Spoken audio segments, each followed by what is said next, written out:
moving on to the next rubric point. So that's it in terms of your context, your values and assumptions. You won't ever be learning anything more. So yes, your school might go into heaps and heaps of details about every other random fact, but you don't need to know that. So as long as you just remember whatever I taught you in this section for assumptions and value assumptions, that's all you need to remember. The rest is just unnecessary, okay?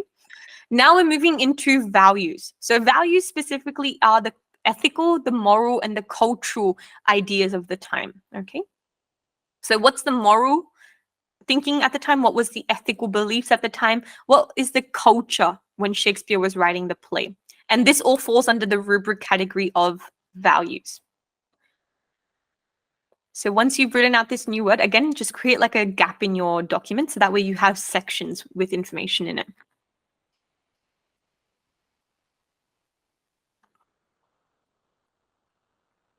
Once you've done once you've done that, just a thumbs up would be great. All right, wonderful. Now, this is, again, one of my favorite parts because I love going into the culture at the time. So culturally speaking, what was happening at the time when Shakespeare was writing this play, okay? So we were entering a phase called the Renaissance period, okay? So now what Renaissance means, which some of you guys should already know by now, is Renaissance was a time in English society, or like just the entire European society as a whole, where there was a rebirth in culture, okay? And what we mean by rebirth is all of a sudden, these Europeans decided to pick up the ideas, the text, the plays, the tools of classic Greek, Roman philosophy, okay? So there was a really long time where nobody really read about Socrates or Plato, etc. But now all of a sudden in the Renaissance period, they decided to go back and read classical literature. So classical philosophy, classical psychology, all that came from Greek and Roman society, okay? It happened between the 14th to 17th century, so it spanned a very, very long time.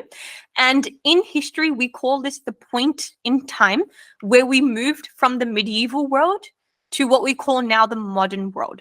So historians can't accurately label what day this happened, but this entire period between 14th to 17th century is considered the transitioning period for the entire world as a whole, because we moved from the traditional medieval conservative world to a new modern day world, which is what we call Renaissance period, okay?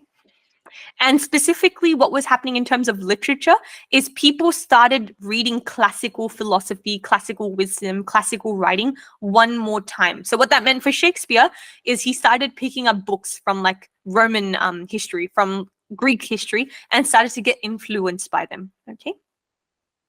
So Renaissance is just a rebirth in classical scholarship and values. As long as you guys remember that. Just a thumbs up. If you have any questions, please let me know.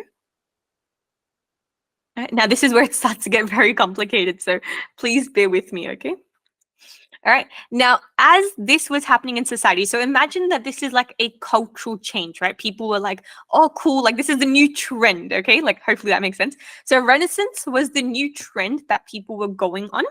And simultaneously at the time, whilst Renaissance period was happening, is a new emerging kind of philosophy started to happen in society. So this philosophy is what we call humanism, okay? So humanism is a type of philosophy that emerged during the Renaissance period. And specifically what it argued is that we no longer need God. That's what humanism at its core means, is we don't need God. We don't need religion. We just need ourselves, okay? So what humanism focused on is having ultimate faith in humanity. So they started to believe that human beings have exceptional and extraordinary power to solve our own problems. So instead of picking up a Bible when you get a headache, try to resolve it using scientific method. Like, try to ask yourself, did you go out in the cold? Did you eat something bad? You know, like, what happened? And therefore they started promoting more scientific method, okay? So they started avoiding religion, and they started focusing more on scientific reasoning, scientific method and principles to resolve common day issues. So that's what humanism means. Humanism means avoiding religion, focusing more on science, rationality, and just yourself. Like, we as human beings are strong and capable creatures of figuring out the solution ourselves. All right. Now, one really important thing that you will notice that people started adopting, or what Shakespeare started adopting because of humanism, is previously in all the plays like Hamlet and like Romeo and Juliet, if you've read those ones, is they loved having this idea that killing other people due to revenge is heroic. Like if your dad died, then go kill the person that killed your dad, because that's what we call a hero, right? That's what was happening in the start of Shakespeare's plays, like the original ones. There was a lot of the eye for an eye type of thing, like you kill my dad, I kill your dad, like kind of scenario. But now during the humanist period, they started avoiding those topics. Like there was no dying, no death, no revenge. People started realizing that you have to forgive yourself, like be the bigger person, don't go and kill the other person, okay? So humanism was a very important milestone for Shakespeare because his plays started moving away from killing being heroic to now seeking, I guess, just seeking generosity from other people, just seeking seeking forgiveness from others, if you were to call it. So just a thumbs up that you kind of understand what humanism means. Again, it's under the category of philosophy. So always remember that. It's a philosophical thought. All right, wonderful. Now this is where it gets tricky, okay? So please bear with me. So we know Renaissance was a period of time, right? Humanism is a philosophy during the Renaissance period. Well, you have this thing called Renaissance humanism now. So this is humanism philosophy that specifically occurred in Renaissance period, because believe it or not, humanism is still a philosophy that exists in today's day and age, but it's changed quite a lot since then, okay? So we are now looking at a combined term called Renaissance humanism, okay? And what Renaissance humanism in very, very, very simple words basically means is it's a type of character, okay? So this is a character trait. So I'm going to write it up there in big bold, character trait. So Renaissance humanism is a type of trait or personality that are given to characters that were written during the Renaissance period. So Shakespeare being one of these men, okay? And essentially what these characters had in them is they had tremendous self-knowledge. So they were capable of knowing a lot of things about the world and how the world operates. They were quite witty. So witty basically means quite sarcastic. They were capable of self-expression. So they didn't need someone else to give them orders. They made the orders themselves and they spoke to people how they wanted to. And they believed in individual freedom, that at the end of the day, it's only about me. Like I am the person who dictates my own life. So Renaissance humanism is a characterization. It's a character trait. And these are the qualities that we notice in them. So tremendous self-knowledge, they're witty and sarcastic, they have self-expression, and they have individual freedom. All right. So just to repeat one more time, Renaissance humanism is a characterization. It's a type of character that exists in the books and plays of this time. All right. So once you've written that out, if you have any questions, please let me know. Otherwise, just a thumbs up would be great. Yeah, wonderful. Wonderful. All right, awesome. So what we're going to do now is I'm going to show you guys how Renaissance humanism is linked to the Tempest, okay? And as you've probably already guessed, the character who is our Renaissance humanist or humanist value is Prospero, okay?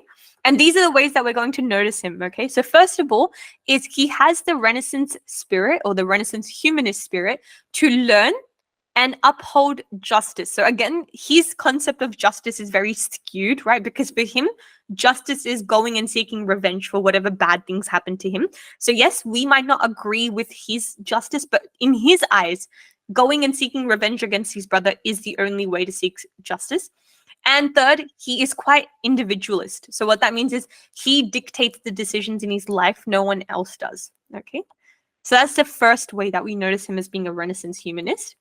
Second of all, at the end of the play, when he starts to realize that maybe revenge isn't the best thing, he actually gives up all his magic at the very end. So he throws his staff, he throws everything away, and he goes, I don't need this any longer in my life. I give up. I'm sorry. Okay. So him giving up magic and giving up his hope for revenge is also another example of a Renaissance humanism, because he has tremendous knowledge and capacity to accept the fact that this is wrong. Like whatever he was doing was wrong. All right.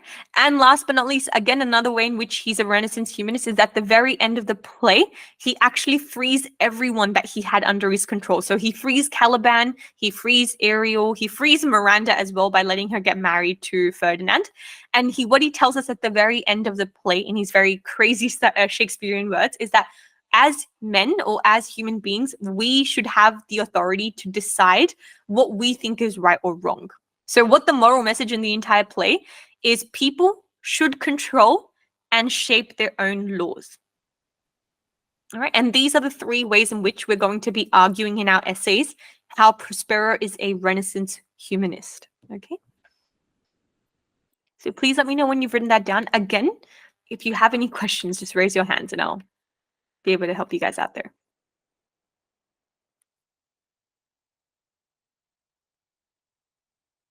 Okay, wonderful. Awesome. So moving on to the next one is, of course, you would have read this before in school, so hopefully this is nothing too new, is what we call the Great Chain of Being or the Divine Right of Kings. So the reason why I gave an either or option is I've noticed some schools call it the Great Chain of Being, some call it the Divine Right of Kings, but it means the same thing at the end of the day, okay? So just a quick recap of what the Great Chain of Being was about was during this time, especially in medieval world, people believed that the society order has been predetermined by God. So there's like a hierarchical structure that we must follow because that's the way God had designed it to be. And it goes as so. It says God is number one, then comes the angels. The angels then decide on who will be the king or queen of the world. Then come the noblemen, the clergy, the gentlemen, the commoners, and all your animals, plants, minerals, etc. Okay. So essentially the theory basically goes is that you cannot go against the king because they are direct representatives of the god. So the king and queen's decision is the most respected decision because they are ordained by God. Okay. And on a very simple scale, you can even dilute it down to like your dad is the most important person in your family because remember, it's a patriarchy, right? So whatever your dad decides for you is what you must accept as your fate because God has determined it to be this way. And the way we'll notice this is in the case of Miranda. So Miranda never really goes against her father in the entire play because she believes that whatever her dad is doing for her is good because that's how God would have wanted it to be, that she must listen to her dad. So the Great Chain of Being and Divine Rights of Kings means there is a place for everyone in society in a hierarchical order determined by God. Okay. Now, the way in which this applies to Shakespeare is as follows. So remember, he was transitioning into what we call a Renaissance humanist, right? So things were changing a bit. It's not really too traditional. So back in the days when Shakespeare first wrote his play, because they were so conservative and medieval, if you ever went against the Great Chain of Being, the outcome in Shakespeare's plays would have been death. Okay, a perfect example is Romeo and Juliet, because Romeo and Juliet both go against the wishes of their parents, right? And they disrupt the order that God has set in society. They both meet a tragic death. Hamlet is also a perfect example of that. Macbeth is another example of that. King Lear as well. If you disrupt order, you die in Shakespeare's plays, right? But because Tempest was written in a very different time when Renaissance humanism was thriving, there's a very entirely different outcome there. So Shakespeare doesn't actually kill anyone in the entire play. Instead, he gives people a chance to redeem themselves. So he goes, it's normal for people to challenge authority. So that's step number one. Shakespeare emphasizes that as long as human beings exist, we will always be inquisitive and curious, and we will challenge authority. That's just a normal part of being a human. But if we act like properly and if we act rationally and have self-awareness about the world, then there is an opportunity for us to redeem ourselves. So not always do we have to die. Just because you say no to your mom and dad doesn't mean you die. It means have to think about whether or not this decision was good or bad, and you can redeem yourself at the end of the day. So that's something very new that you should be bringing up in your essay, which we will, is how the Great Chain of Being has been transformed or has been edited or redesigned to suit the new society that Shakespeare was merging into. So there's no tragic death. but rather an option to redeem ourselves and our sins. Okay, so redemption is an option. And that's because of the humanist values of the time.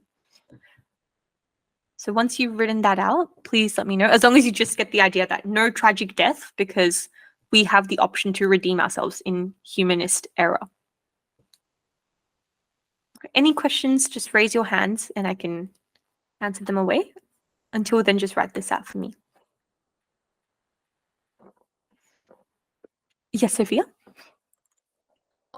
So would the Tempest be considered a tragedy or not? It's actually no tragedy. Surprisingly, it's called a tragic comedy. So it's like it gets labeled as being a hybrid of it.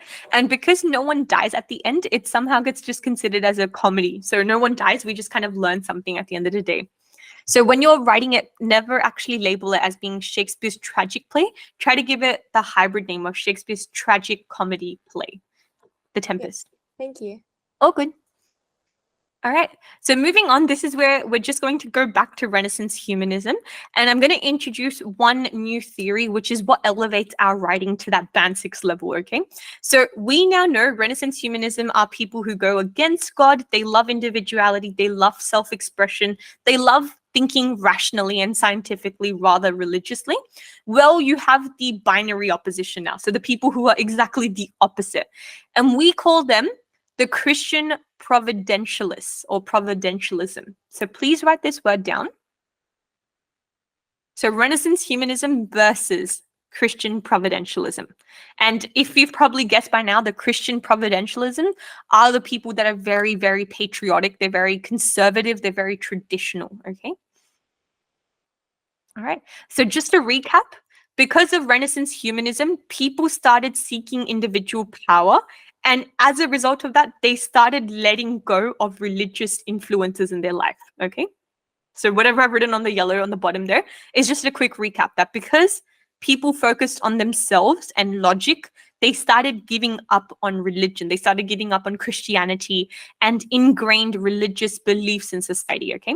So of course, what does that mean? That means that all the Christian reverends and all the Christian priests who supposedly made lots of money from running church on a Sunday afternoon in Jacobean England, now started getting worried that what if one day people completely disregard the Bible? How do we still sustain ourselves, okay? So of course they intervened and they created their own theory for themselves, okay?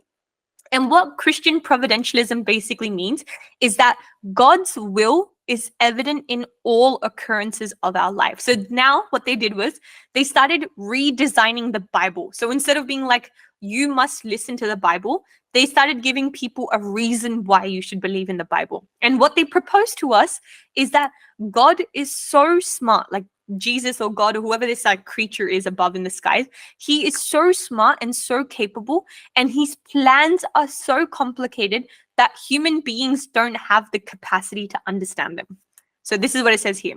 So God's power is so complete that humans cannot equal his abilities, nor can we fully understand his plan. So that's what they started telling people, is that don't worry, whatever God's doing upstairs is super good for us because we just can't understand it. Our brain is too simple to comprehend what God is trying to manifest for us, okay? And then through that logic, what they then started telling people is it's okay if sometimes bad things happen to you. So they started justifying why bad things might happen to good people. So for example, let's say a man religious like to God goes to church every Sunday, but somehow he gets hit by a bus and he becomes a paraplegic, right? So this man might go, hey, I was God's favorite child. I did everything right. Why did something bad happen to me, right? So in order to make sure that he doesn't like flip and become a Renaissance humanist, the providentialism started to preach this idea that sometimes bad things will happen to good people, but we just can't understand it. So you still need to love God because at the end of the day, you will go to heaven if you still have faith in him, okay? So what it says here, it's a belief that God's plan is beyond the control of humans and that sometimes bad things will happen to good people. And it's okay because God has something good written down for you at the end of the day. So just have faith, hold on, okay? And why was this happening at the time? And I'll give you guys a logical reason behind it. Is because Queen Elizabeth and her entire family and King James and the Jacobean period and every single Christian person in England wanted to justify colonization and colonialism, okay? So the only way to justify all the suffering that they did to the native indigenous people is to tell them, or tell the native people, that don't worry, we weren't the ones that were trying to kill you. God sent us here to spread Christianity to you. So I know, super propagandistic, but that's what they started telling people, is that I, as a British person, didn't want to conquer you, but it's God. God sent me here on a mission to spread Christianity to this native island and to bring you into God's realm, like bring you into heaven and etc. So they started justifying colonization and imperialism under the grounds that all the suffering that the native people went through is just God's plan to spread Christianity to different nations. So if you can write down that last dot point there, and this is very, very important, because when we're going to be analyzing the suffering of Ariel, the suffering of Caliban, the suffering of the island and all the people on it, we're going to be taking a Christian providentialist lens there to analyze it. So we're going to be talking about how all these characters' suffering is justified in Jacobean England because of this theory that the Christians proposed.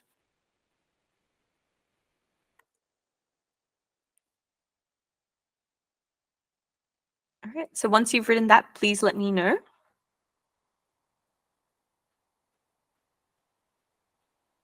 With a thumbs up, wonderful. All right, wonderful, wonderful. So that brings us to the end of today's lesson, but don't run away. I'm going to ask a couple of questions now and then allocate